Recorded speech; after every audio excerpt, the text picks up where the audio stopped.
So hello, everybody. Welcome to the second reading of the semester. We have Mr. Sam Renken. Am I saying that correctly? Nailed it. Nailed it. Good. So here's Sam, and we want to welcome everybody here. We have the Visiting Writers Series and the Plains Writers Series working together to bring you this reading. I will ask if everybody can stay muted during the reading, and please, we heavily encourage you to put some questions to him in the chat, and then the commentators, myself and Chad Christensen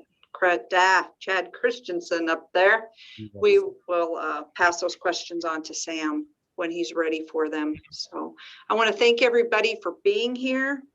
And I'm going to hand it off to Chad there so that he can introduce Sam. All right, let's see here. Sam, let's see. I have to thank you. Your bio is fairly brief and short, which makes my job a whole lot easier. So, Sam Renken received his BA at Nebraska Wesleyan with the late, great Bill Kloefkorn, rock star extraordinaire. An MA at Clemson with Keith Lee Morris, and an MFA in Wyoming with H.L. Hicks. This book right here, First Pony Out, which we were very honored to do, is his second collection of poetry. He's currently managing director, Consolidated Planning, Atlanta, a Nebraskan person transplanted in Georgia. How long have you been in Georgia? 11 years now. Well. But anyhow, it's very good to have you here. Sam, the book is wonderful. It was a wonderful project to work on. And I know everybody here looks extremely forward to hearing you read and any other good stories you got. Thanks, Chad. That's awesome. Thanks to the Northeast Community College Visiting Writers Series, too. I'm actually a graduate of Norfolk Senior High, so I'm especially disappointed that I don't get to drive a car past my old high school. Thanks to the Plains Poetry Series too and Wayne State Press. I'm going to read a lot from my second book today, and I'm excited for the opportunity to do so. I'm going to start kind of bookend the reading with newer stuff, weirder stuff, and then give you a big chunk of First Pony Out.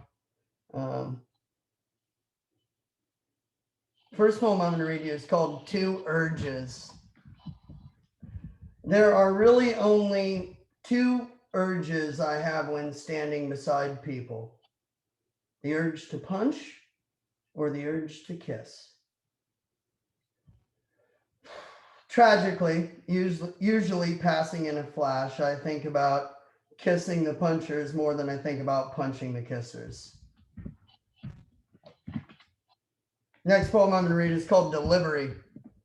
If I ever give birth to a poem again, it will be done with Maker's Mark or topical anesthetics only, with little or possibly total respect for the aesthetics breath before me, because when I'm breached by compulsive thought, the legs might come out first.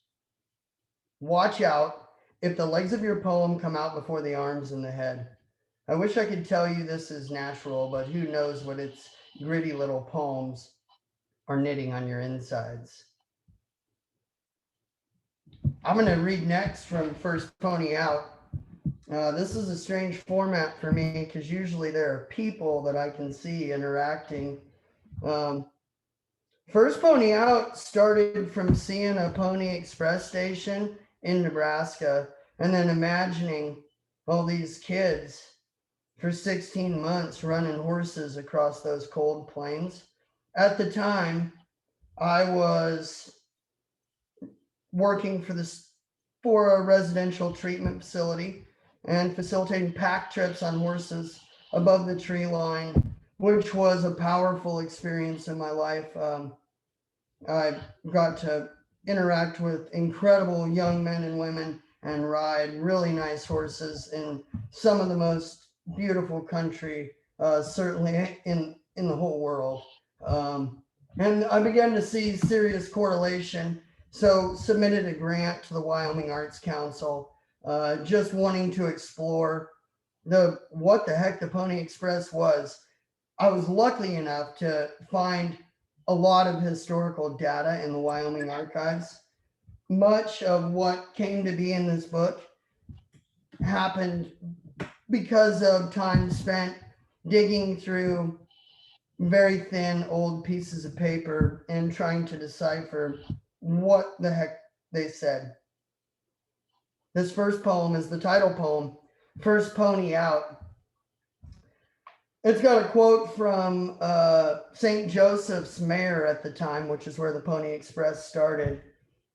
And he said, "Hardly will the cloud of dust which envelops the rider die away before the puff of steam will be seen upon the horizon."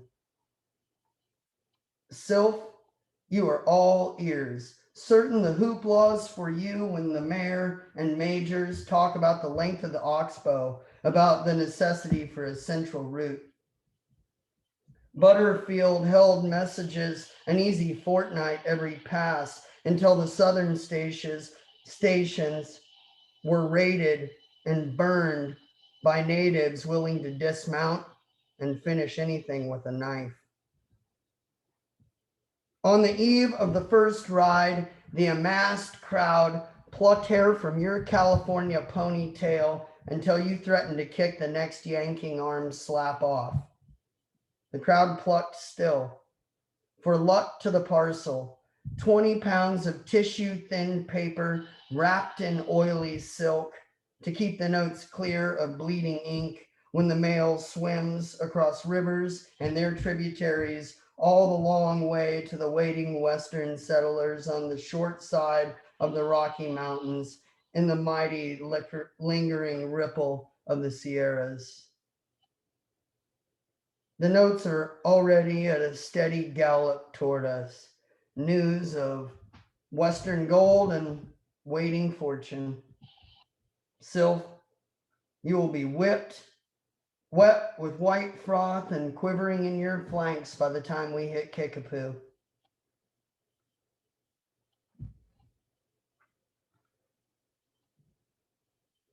It was hard to live out there along those Pony Express stations, but settlers began to. And this is an imagining of me with young kids when I was writing it, wanting those kids to get all of size. That's the title of the poem, All of Size. When the children grow all of size, damn near everything gets easier. Not only can they clutch bucket and bridle, but also hammer and rifle.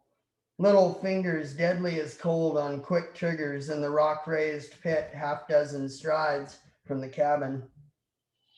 The butter is churned, the pig skinned, wood split, water drawn. Fire arrows have been flying all evening, so they don't sleep. And we pray over hot water and bread with fresh butter. Imagine the lit arrows to be only lightning bugs, but by now the little ones are good at drawing out the fat.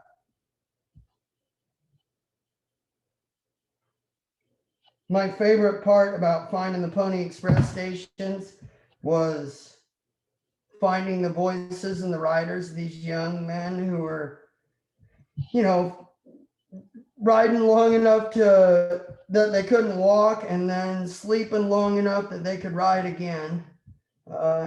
And having maybe just enough time to get into a little trouble around the place. So they're burying rattlesnakes in pits and digging up graves. I'm going to read 2 found poems about that, and one writer who that was his hobby. Found poem.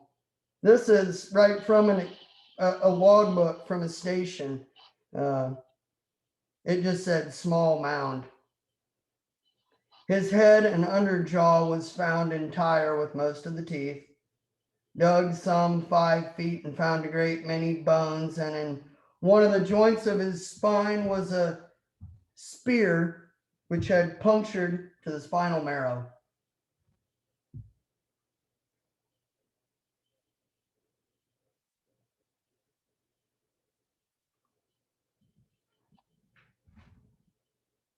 crosses thunder. Half the hands quit when the arrows flew, but others gifted booze and food enough to fill the ribs of growing warriors, and they were after the lightning, a long ways off at the end of breath they feared losing, rumbling before the stage coaches and steam locomotives to follow. There's a lot of talk of scalping, and picked bones dropped white and clean into shallow graves mounded over with rock. But history forgets the ones hunting meat, not flesh, to count coup, the ones willing to chase down a rider when the mail drops through a slit in the machilo and starts to blow away in the wake of the rider, wishing only to escape what some call fate.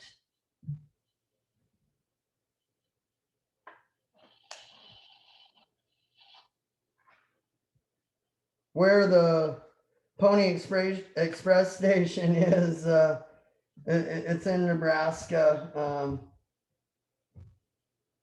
and at the McDonald's there, I wrote this poem about the ranch where the station is, 96 ranches. It's in Gothenburg. They say no mochilo made by Israel Landis survives. Perhaps because no one can prove the one in the old station on the main ranch, the ones we lit by cell phone and lighter, was used by a Pony Express rider. The door to the station was unlocked, the floor re-poured into smooth cement, but the structure is where it was 150 years ago, when Frenchmen drug logs, the marks from their debarkers dug the rough angles. Larry Gill, the ranch owner, heard it from his dad and takes a swivel chair, glad to quit his shop cleaning because he just had his knee rebuilt a few weeks back. And tomorrow it'll be a long day at auction. 2 red Freightliners, 1 52-foot semi-trailer, 2 horse trailers, 1 gooseneck, 1 bumper pull, a John Deere 4020 and 4440, empty fuel barrels on 4 legs, rows of T-posts, rebar, and coiled wire. Lots more shadowed in grass. Our west, conquered with 2-minute rest stops between stations, was dark then, save the moon and its vanishing act across the wind-blown plains of the Platte and Sweetwater, when wiry young men, pretending to be fearless, risked their voice in the running of knowledge. Knowledge they would neither know nor could ever read. Knowledge of the land, young and thin and tough as a nail.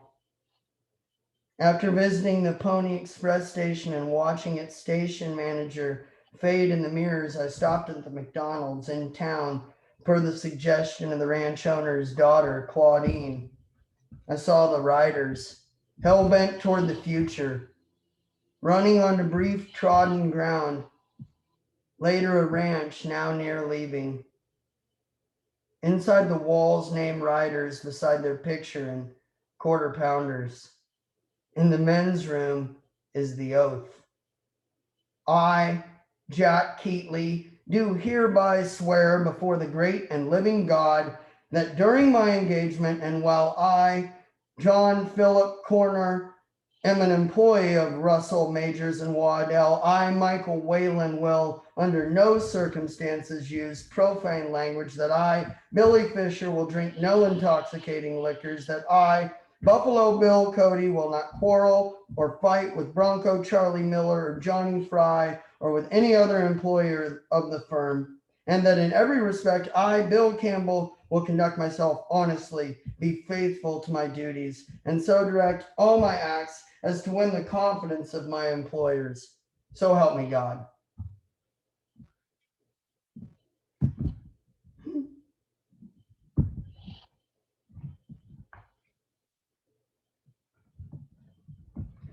There's a long stretch of our country around that time that didn't have any water, and the wagon wheels would dry out and the rings of iron would fall off. Found a lot about that. This poem mentions that. It's called Mule.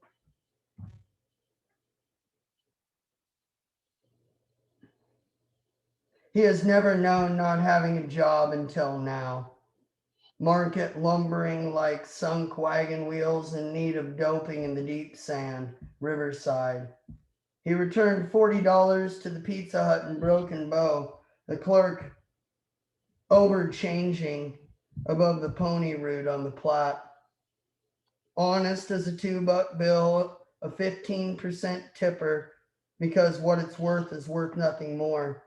He is right there, but I don't see him yet. After unloading the wagon, he hitched to the team, tapped the thick peg into his foreboding palm, and pulled the wheels to soak in the swirls of a gully in the shallows of the South Platte, where they will suck some of the river's weight into July dry, drawn-up pours until the solid wrapped iron tire and the wobbling spokes are snug together again.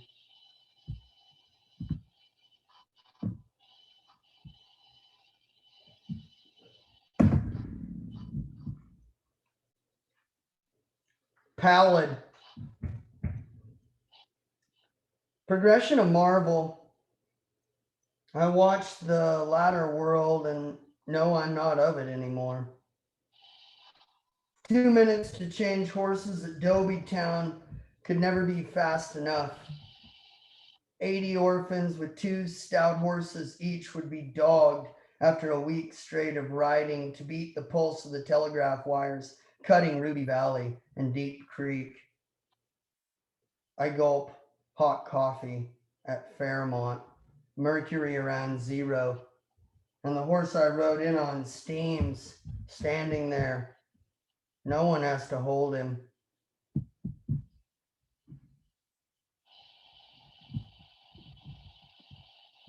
This is the next found poem, and the guy's Richard M. May.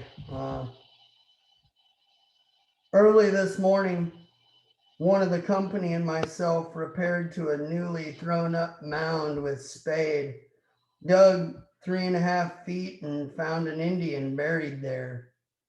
He has his implements of war and taking game in his arms, laying on his right side with his head to the north.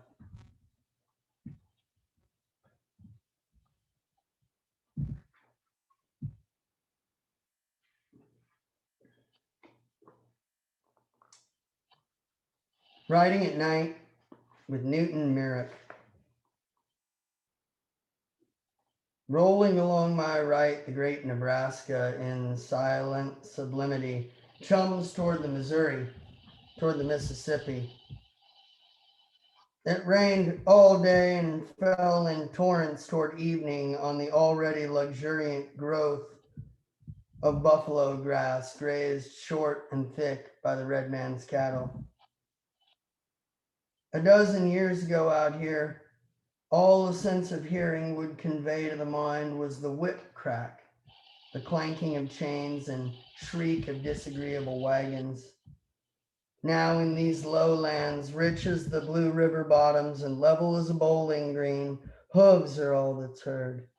Hooves and leather squawking against leather, and bag post rustling, all 75 miles, all 6 hours.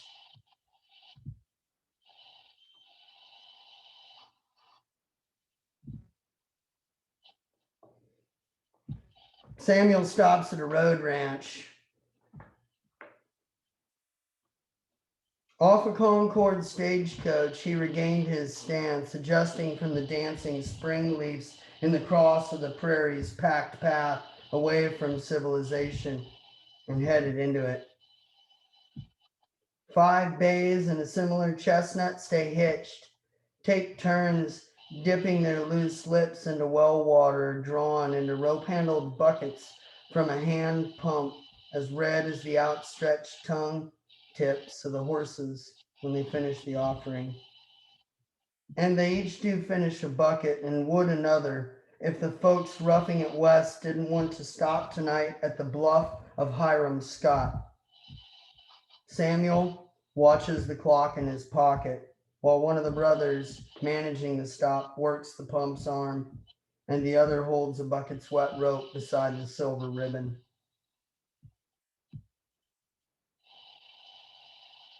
I'm going to read 3 more and then I'm going to answer that question I just saw pop up.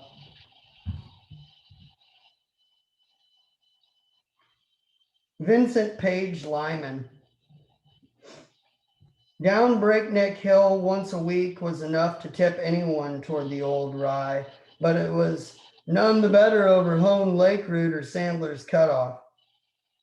Thieving habitations planted as posts where Frenchmen and their squaws and half-bred kids all of size sat, traded. The wigwams gathered. Papooses lounged about one. Spaniards lassoed a sunken post beside the fat and standing herd. The dust, flies, terrible weight yoked to the driven cattle.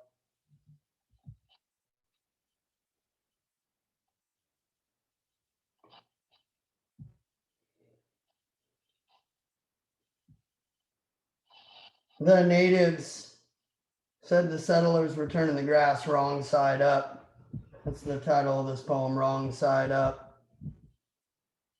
Imagine watching work when none was needed, witnessing for the first time longhorns stiff as blades, lined behind wagons and trailed with dust sweeping windward like fingers of prairie coal burning beneath the Dutch ovens that hung above shortgrass country.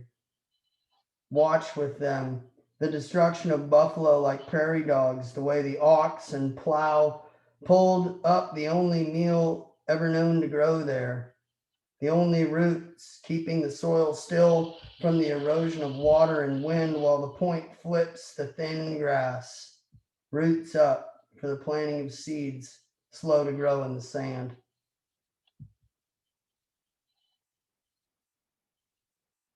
The last one I'm going to read from First Pony Out is Goodbyes. And then I'm going to answer that question and move on. Goodbyes. Don't be fooled by the good buyers, faithless for the next time eyes meet eyes like old denim handshakes, and nothing is as everything was, but everything's the same, just the same. Here in the Star City, I can feel you sleeping between the stoplights and potholes, breathing above this spot of crust. You and these gnarled roots dig into so much more than dirt. So here's to the prayer, not of darkness, but to the beat red moon, big as a battleship at bay and pre-dawn confident. Let there be always more to say in the next hello, the unseen handshake, stove warm cream, made more sweet by the gut drop felt when the goods are gone, not for good, but for now. The question I saw pop up was, how did I get interested in writing? I'll tell you a story and then read a poem about it. My granddad, Bill Kloefkorn, would pay me to memorize poems. And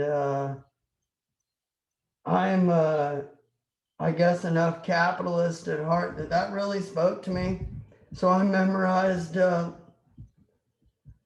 love sonnets and classic poetry, and I had to be able to memorize, internalize, and naturalize the poem in a way that I could give it to a crowd and it would stop them. That's really what started me writing poems, but I didn't think they were poems. When I got to Nebraska Wesleyan, it was all just like free flow thought. There's no break of a stanza. And the truth is, you could make almost anything a poem if you're very conscious in the way you play with those stops and starts. So Bill Kloefkorn, my mentor and was my advisor at Nebraska Wesleyan, he would tell me, well, this is a poem you wrote right here. Look, and he would break it down. And then,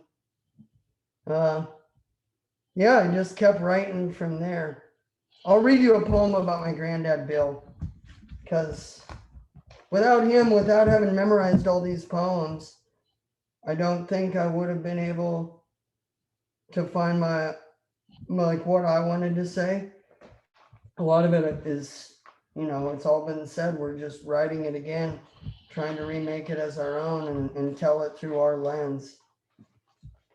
This poem's called To the Great Empty Above. My granddad, Bill Kloefkorn, was a great jolly man, and he would introduce himself. Anytime he had to spell his name, or he would introduce himself and he would go, "Hello, I'm Bill Kloefkorn." That's one burp backwards. To the great empty above. In the goose blind, I remember him reciting poem after poem from memory, as if the poems were built around his very life, a rescued description of his soul. No birdless sky could keep the blind shut to the vision he must have been following when he closed his eyes and stood up to remember every verb straight and true as a fence post, how each fragile iamb cut the icy silence.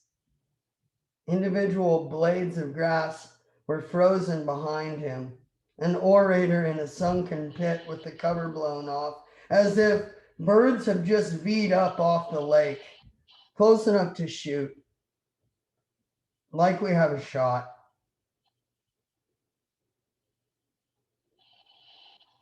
It was in this blind that he made the deal with me, agreeing to pay me $100 for each poem I memorized and then recited to the public.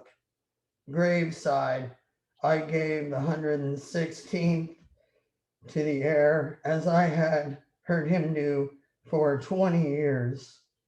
In the drizzle outside the tent, I let the words go up and out like my own, like his.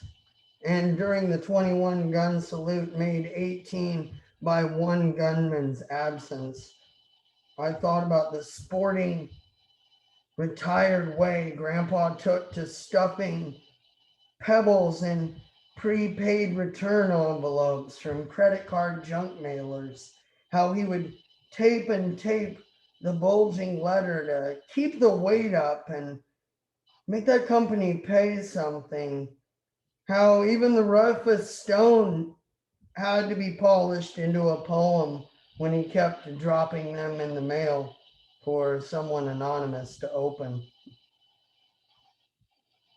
You got to write a lot of bad poems. From my experience, a ton of rejection comes from writing poems.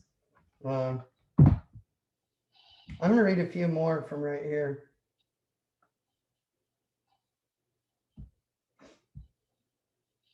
I'm going to read a poem that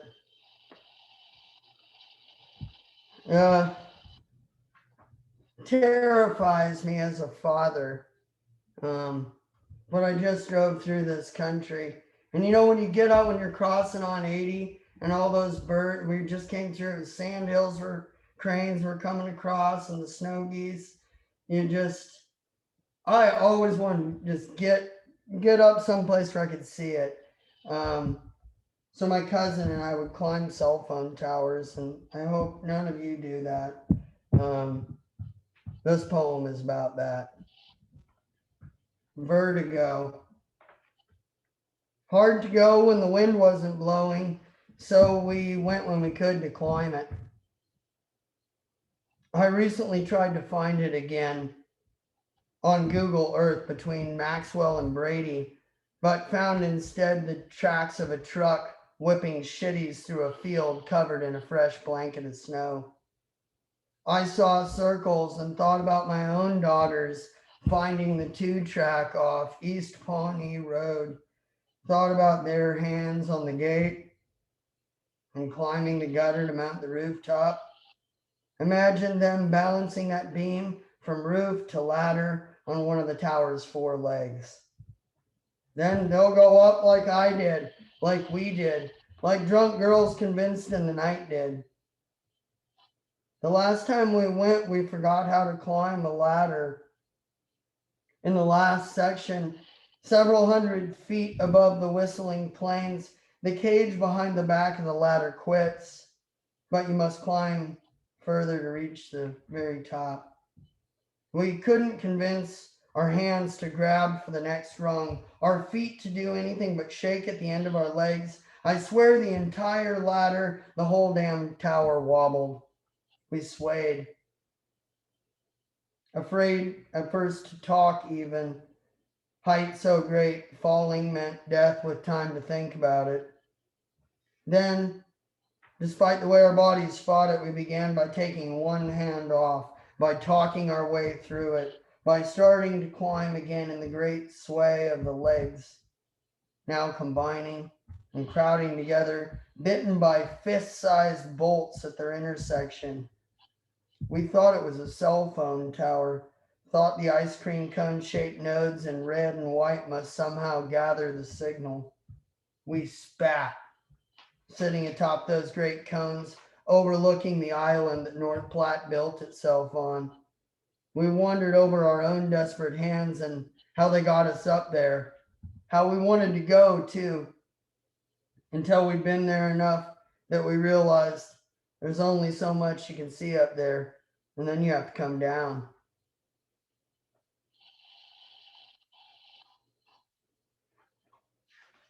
I think it would be remiss for me to read a poem about one Bill and not the other. So I'm going to read a poem about Bill Kloefkorn too. If you've not read any of his books, you should.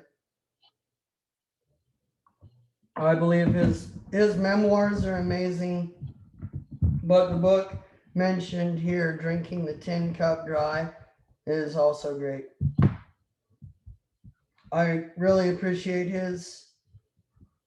the way he uses honest language and simple storytelling to convey emotion, and for the most part is incredibly positive. This poem is called Good Friday Reading, for and after Bill Kloefkorn.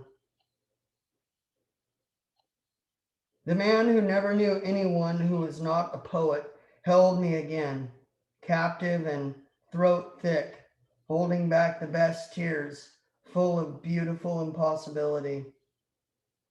And he kept doing it to me all the long week before Easter when I read and reread Drinking the Tin Cup Dry, knowing the channel cat's smooth belly, the thick effluvium of Kansas and Nebraska, the peckerheads and troublemongers, the way you watched with your binoculars, as you say, familiar now as the loose necktie, Halley's Comet.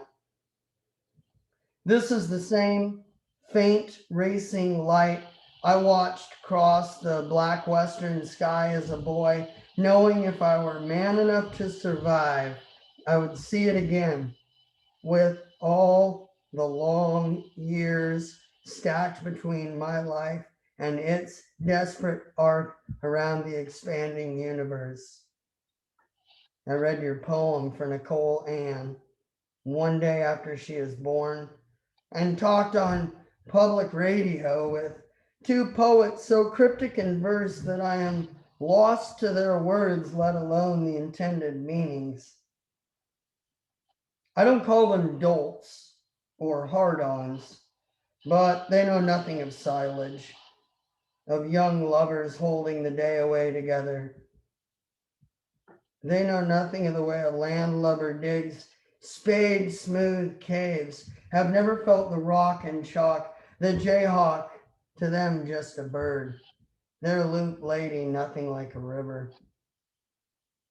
On Good Friday, reading in the Buick while my wife buys eggs of pastel and candy to fill them, and my firstborn sleeps in the back seat, son, I inhale your verse and listen to jazz, soft and cyclical, on the same Wyoming public radio station.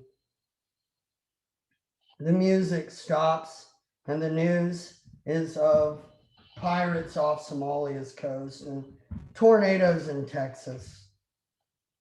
I wonder who it was that last held these poems, the person who was to return them to the library on the second to last day of December in 1998, when I was about to be in your far-reaching classroom learning to call myself a poet because you did.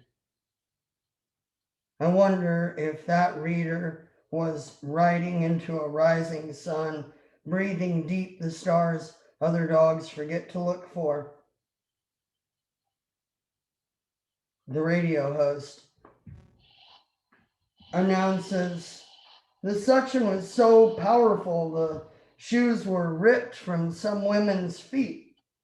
And I know, no matter how that happened, it sounds about right. I saw more questions here. Do I have a process and what's my favorite poem? Is that what they are? Do I follow a routine when writing my poetry? I write maniacally when I write. I do everything maniacally whenever I'm doing it, but I do not write daily. I probably take notes semi-daily. I have a calendar reminder that tells me to write a poem. It asked me, have you written a poem this week? Because if I could write a poem every week that had punch, it would be hard for me to mess 52 of them up in a year. Out of all the poems you have written, which one is your favorite and why?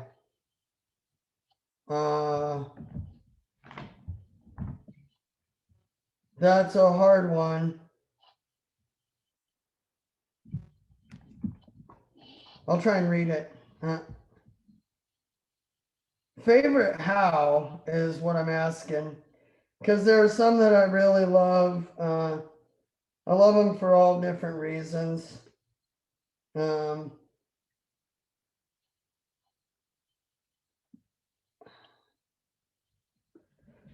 going to read a poem called 619 South 6th.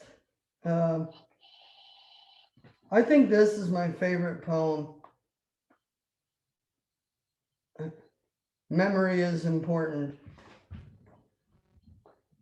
The reason I like it so much, it tags a moment in time really clearly for me. And I have a vivid memory associated with it. So I guess it may not be fair for you to hear it, but my favorite poem, like, it came in a rush. It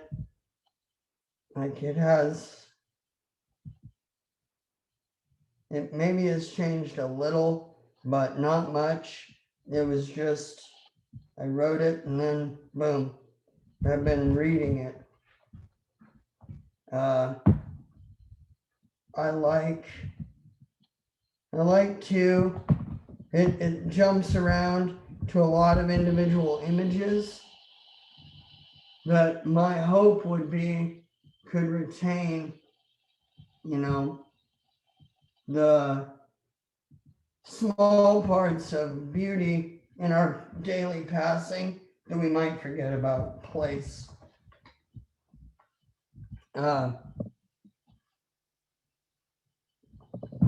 This poem's called 619 South 6th.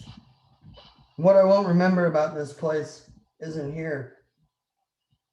Anymore, the floor is a bustle of mother after daughter, of schedule and routine, where someone is crying before 7, and there's always laundry hanging to dry in the cold sunroom. The living room carpet, stained with motor oil, is buried north of town.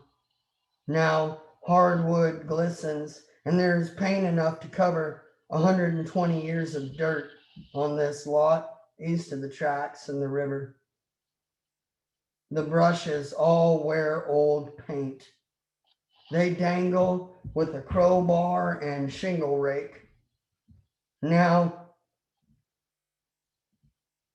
she is almost 2 and telling Maggie and me, no way, no way. The icicle thickens on the front corner by the kitchen window and tapers to the white ground. I am typing in the silence I won't remember of late afternoon while my first daughter sleeps 1 room away. I can hear her breathing through the plaster walls like she is about to wake up at any moment. Steady at the keys, the phones are scattered about me, ready to be answered on the first note. She kicks, and the sun keeps rising and setting faster than it ever has before, rising and setting until the weeks slip by like days. In the early morning, when the house, almost dark, smells of coffee and I am tiptoeing away the quiet moments, I know why the guy before me fixed motorcycles in the living room. Without something building, anyone could be destroyed in this place. So sunny now and singing along with us in this kitchen built before refrigerators, built by Union Pacific with a rock foundation long before my grandmother was born. What I won't remember is the initial vastness of everything, fatherhood, the tall ceilings, 1,000 square feet of all ours to be refurbished together until I found my nesting wife the week of Zuri's birth, stuck in a straddle position near the nursery floor with a paintbrush and the lower half of a light green wall to go, swollen and sick and young enough to be fearless. I won't remember how these days were perfect, how the air between us was glowing like someone here watched our daily maneuvers in wonder and wanted us to keep going. Now, if I were going to tell you one of the favorite poems I found recently, because I'm a big fan of found poetry, boy, I have that. Oh, dude, like most recent found poem, and I've seen some doozies. I've seen some doozy found poems. Beware, students, emailing professors. But this found poem takes the cake. This is an email I received. We were going to make our own honey, like have beehives. Found poem. Package policy. Our package bees includes a mated spring queen. 3 pounds of bees contains approximately 6,000 workers.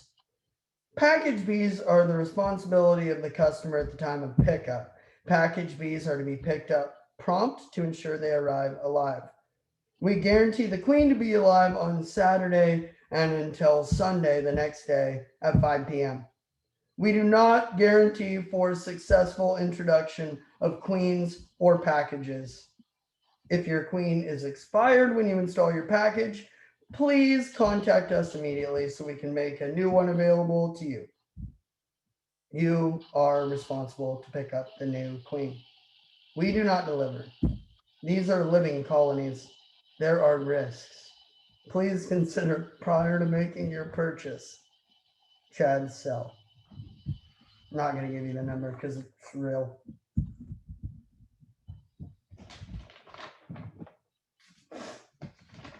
I'm going to read I got time to read a raucous poem.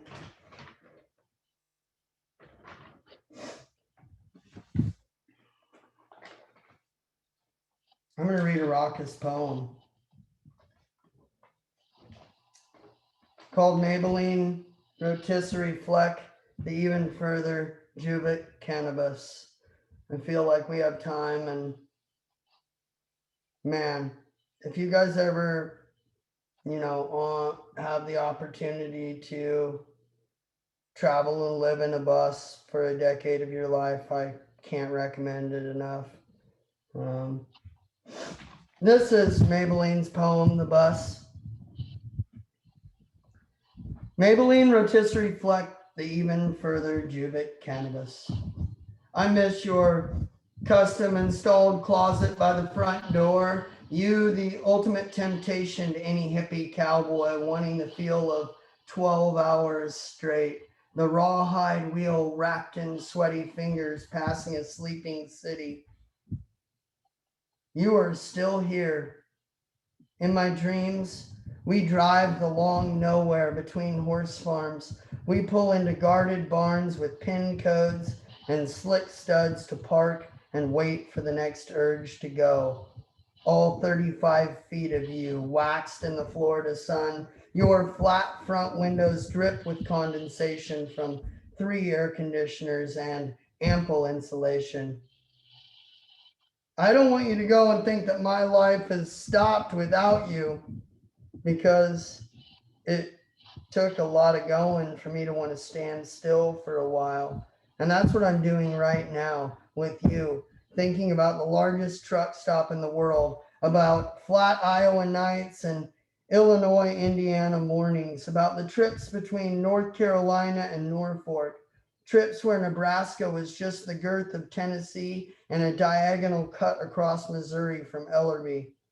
I'll never be finished with the fear of Manhattan midday, of paying the tolls on and off the world's greatest toadstool, the world's smallest church, water towers painted like peaches and spaceships, the rest stops where we slept beside trucks with our marker lights burning and the generator running, always running, even in the flop and rip of a blown tire on a 26-inch rim that couldn't be any smaller, running across the great bridges of southern Alabama, where the battleships dwarf you, coursing past them all, the vast desert of West Texas licking its chops, heater running full blast in August, 2 horses and a quarter ton of alfalfa baking in the late afternoon sun atop the trailer. We won more than our share of cross-country races to the next spot. Like a turtle, you gathered on and on, stacked miles, cap run on the vegetable oil from Panda Garden. Egg rolls smell lingering in the air we all share with your yellow engine, your torque precision. I wish I could be there forever with you in the chase to nowhere in particular, in the leisure of life on wheels, where the commitments are running already, warmed up for half a country, and then the other half. We drove on the beach at Daytona for spring break, running through what's left of high tide at the pavement's end, running the sand through the tread at the beginning and the end of America, this land that gave you to me, America, house on wheels, heated floors, and sweet relief of always having everything you want to live with you all the time. You're a whale's belly to me, who has removed all of your cabinetry to re-plumb you when the pipes froze in Virginia, when the belts broke in Beckley, and Michigan was so far off in the next day that it didn't matter anymore. So I took you apart myself, bolt by bolt, broke down your face and found the serpentine pattern and made it work. You're a slick thing, prone to shock if you're plugged in and I'm barefoot. That commitment to remain ungrounded is commendable.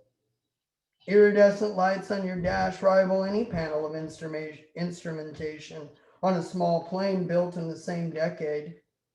You glow me across the heavy, sudden wet snow of Flagstaff beyond the stretch of the Sierra Nevadas separating Las Vegas from Los Angeles. Maybelline rotisserie fleck the even further Juvic cannabis. I miss your guts out. Missed the way any sort of alteration to you made me have to drive. How we rocked the miles away, even when a broken airbag left you suspensionless. A trip always around the corner with passenger room to spare. Your musical horn blasting the Rocky theme or the Cornhusker fight song while we traveled together and always at home. One must be mindful, of course, of all load-bearing refrigerated items. To get a warm shower, cruise around, let antifreeze circulate off your warming block and through the copper coiled around the water heater. You're in my throat. The way I had to sing to you in a booming voice just to keep us going. I know you haven't forgotten.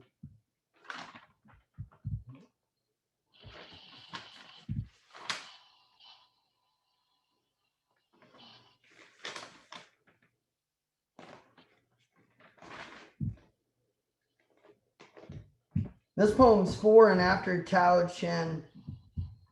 It's called Returning to My Old Home.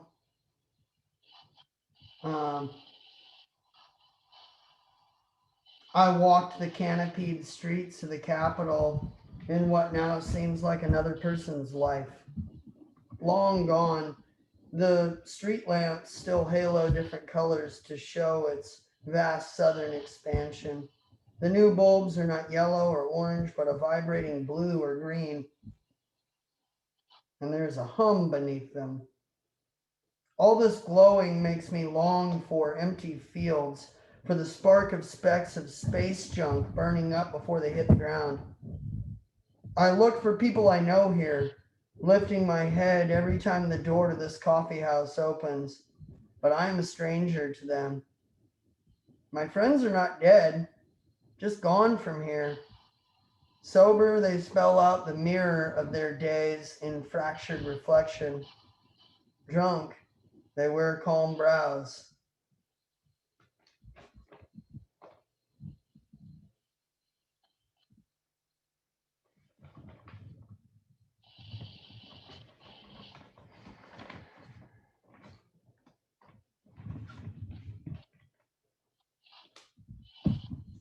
I'm going to read another new poem.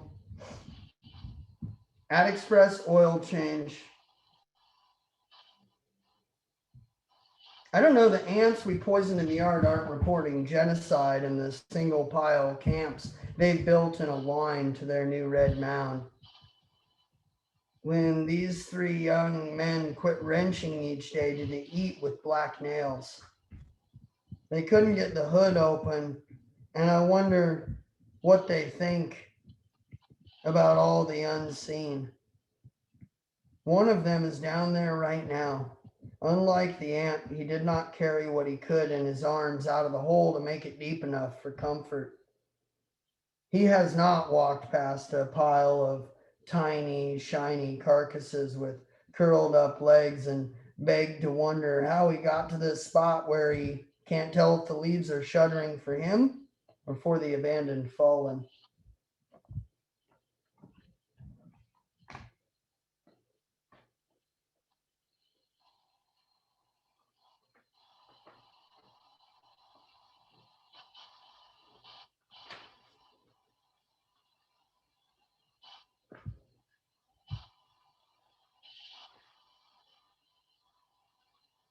This is a 4-part poem.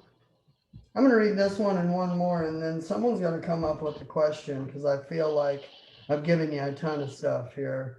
To Laramie. If you've not been to Laramie, Wyoming, go in the summer for Jubilee Days. To Laramie. 1. You were just about to wake up again after 3 months of summer. The cashier at Walmart looks familiar and talks like he knows me about how gas dropped just in time for students to get back to school, and I can't tell it by the checkout line, can't I? I have a box of chicken corn dogs, the same frozen kind you would find at any of the stores near you. Did you feel fall walk across town from the snow-capped range wearing a backpack and looking virginal? 2. This morning, a blue heron traced the steaming top of your river past willow trees surrounded by wild ryegrass, sagebrush, and a spot here and there of yellow sweet clover. He dropped his stilts, pulled up his wings, and stopped in the cool flow. He folded one foot up like he was tucking a cane in his pit.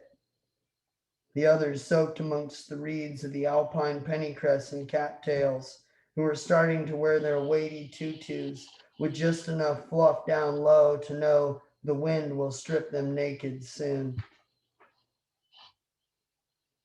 3. who parked wagon on this barren watershed, rooted themselves in cottonwood and serviceberry shrubs, and which disintegrating skeletons hold breath among the chokecherry and the foxtail grasses. 4. You could be Boulder or Bozeman, but you're not. Instead, 5 days a week, there's the WyoTech 500, where students race out and afterwards huddle around the doors like a plume to smoke before auto class. Your dirty brother on the other side of the tracks dug his crawl space into a basement with a taper mouth spade. He held fast to its T-handle and shaft, reset the footings as he went, and one bucket at a time, amongst a building stack of beer cans, got all the dirt out so he could stand down there.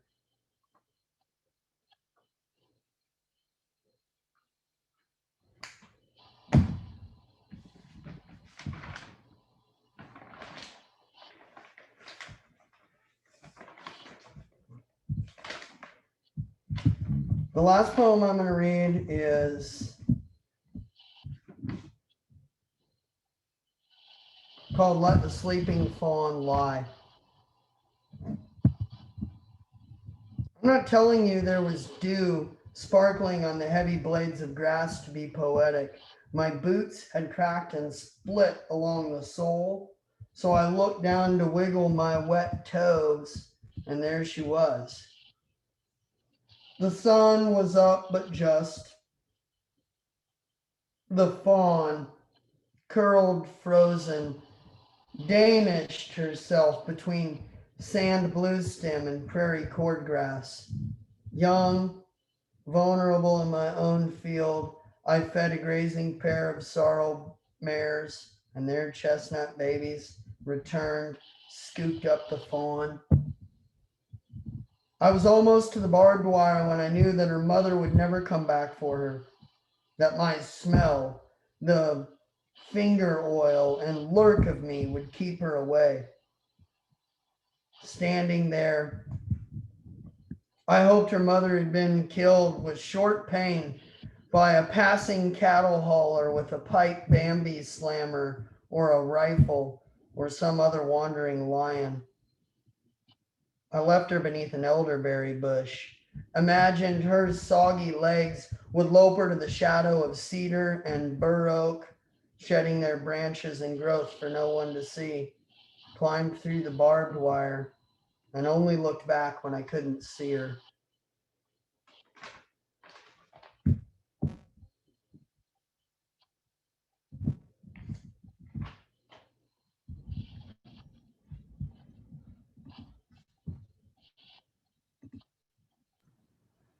What do you think, Sam? You want to look at a few of these questions? I do. Let's knock them out. I didn't leave a ton of time. Where are they? Oh, we got time. We Let's see here. There's a couple here. One was kind of talking about a specific reason for your move to Georgia, and does it inspire you there? We're talking about the Georgian place. You know, we knew we wanted to move somewhere warmer after Laramie, and Maggie got a tenure-track job offer at Georgia State, which is really why we came to Georgia. Where we live in Georgia certainly does inspire me. I feel absolutely at home here. We live at the base of the Appalachian Trail. I love it. We live in Dillard, Georgia. I love Atlanta too. Atlanta's an amazing city. It's the melting pot that I was told our country could and should be. Yeah, so I love Georgia. I'm a Nebraskan at heart, but Georgia's home now. Nice. I have one here too. She asks, is there a poem that was hard for you to write? No, it's hard to get rid of the poems that are hard to write, I guess is the best answer. One of the best things my mentor H.L. Hicks ever told me is nothing is sacred. If you love it too much, it's probably sucks. So just throw it away. And I thought that was really callous at first, but you know what? It will come back to you. And I still, yeah, if it's too hard, I'll usually just put it away. And that means it hasn't baked enough. You know, it hasn't marinated enough inside my spirit for me to be able to say what I want to say. Yep. I don't believe in writer's block. If you've got writer's block, go do something awesome and then tell the story. There's so much great stuff to do. Oh my goodness. It's good advice. If I could give my younger self advice, what would it be? There you go. Don't edit anything. Like don't edit anything or think of anything as sacred. Just write. And then search hard for someone who can be a fantastic editor for you. I've been lucky to have many, but my wife Maggie is an amazing editor, like a better writer than me, and has heard anything anyone else has heard a lot, to the point where she's like, oh my goodness. So write, don't think about it, and then find a good editor. Writing is rewriting. Don't take it too seriously. Is there another author that has inspired you to write poetry? Oh, I love Wallace Stevens. I love Jack Kerouac. The On the Road really rocked me to my core, that book, when it found me or I found it. Yeah. So did Jesus' Son by Dennis Johnson. So did Leaving Cheyenne by Larry McMurtry. I love to read.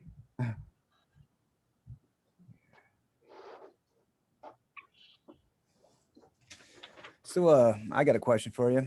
Yeah, I think did you read some of that stuff you said you were working on, some new work? Yes.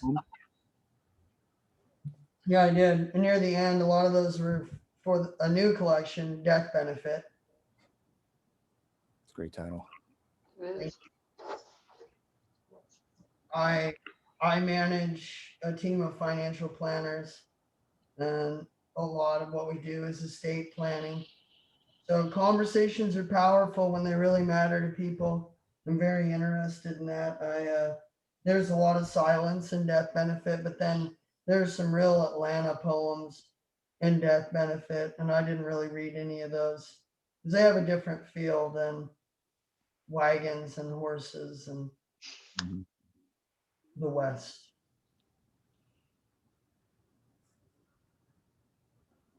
What else? I'm so happy to see friends on here. I saw, when I was clicking through before I read, I saw Marge Sizer on here, and I saw. Hi, Sam. Hi, Sam. I see Twyla too, and my friend James Begeman and Rick Woods and my sister Megan Wilkie. I bet I got nieces on here too. It's really cool. It's been a great audience. Party. Party indeed. Cool. Well, what do you think? I don't know. What do you think? Oh, JV's clapping. JV's up there clapping. Well, this is where we'd finish off and then we'd head downtown and head to the swam, or something, right? This is what we usually do. Yeah, that's what we usually do. I'll see you in about 5 minutes. Let's Okay. go. Perfect. I really appreciate you guys setting this up. That was a lot of fun. Yeah. Is that reversed? Yeah, you're upside down, but that's okay. Yeah, thanks, Sam. Wonderful book.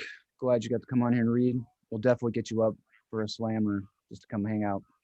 Oh, Bill and Bonnie Begeman are on here too. Thank you. I got to come back and read, Chad. I would love to. That'd be so fun.